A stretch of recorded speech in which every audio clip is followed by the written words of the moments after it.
I'm Daniel of Pinoy Techno Guide, and this is the OPPO F5. It's the first smartphone from OPPO with the trendy 18:9 aspect ratio. This makes it very comfortable to hold in one hand despite having a large 6-inch screen. Add to the equation the narrow bezels on all four sides, and you've got a sleek smartphone. My only complaint is the use of coated plastic instead of actual metal for the backplate. It still looks good, but it takes away some of the premium vibe. The power button is on the right side with a SIM card tray on top.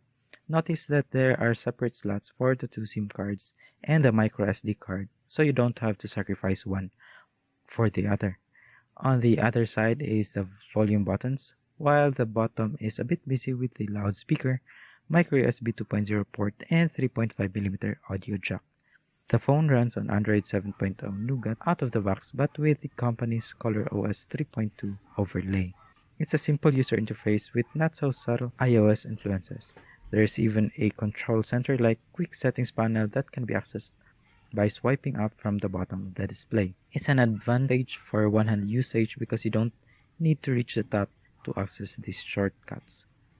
Perhaps the most interesting feature of the OPPO F5 is its cameras. There's a 20 megapixel front camera and a 16 megapixel rear camera with an LED flash. Selfies look very detailed thanks to the high-resolution image sensor. There's also a decent bokeh effect despite the lack of a dual camera setup. This is achieved through software only. OPPO has been vocal about its AI beautification technology, and when this mode is selected, selfies are enhanced to remove blemishes and highlight facial features. There's no front LED flash, but this is mitigated by a screen flash function.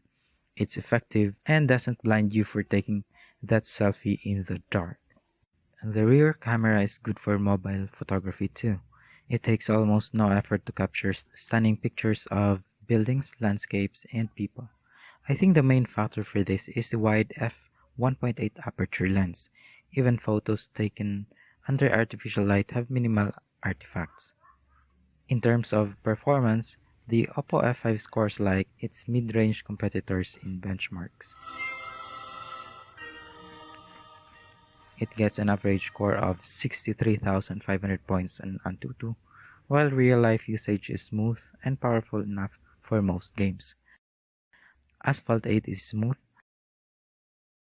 Notice how beautifully all those particles are rendered on screen.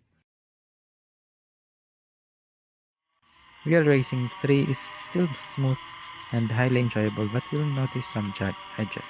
What's puzzling though is the bad lag when playing Temple Run 2.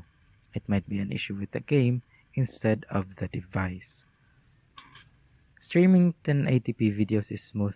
Black bars appear on the side when in landscape mode because of the difference in aspect ratio. However, it's optimized for cinematic videos.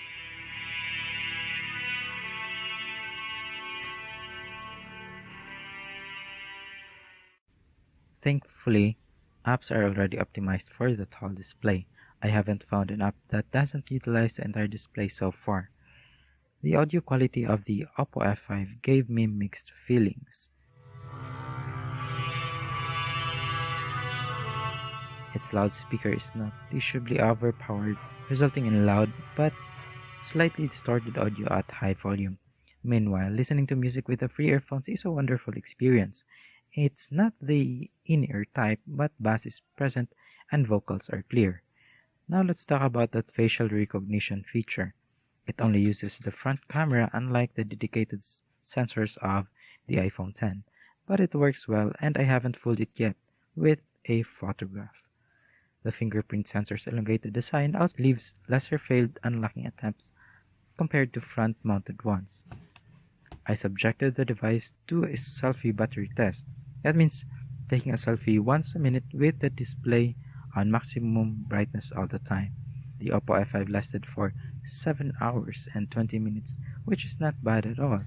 With casual usage, it lasts up to a day and a half. However, you'll need to enable the power saving mode to make it last the entire second day. Charging time is around 2 hours and 10 minutes on average. Can I recommend it? Of course, the OPPO F5 is a good mid-range smartphone.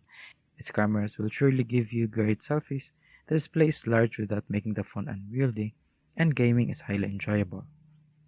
I'm giving it 4.8 stars out of 5.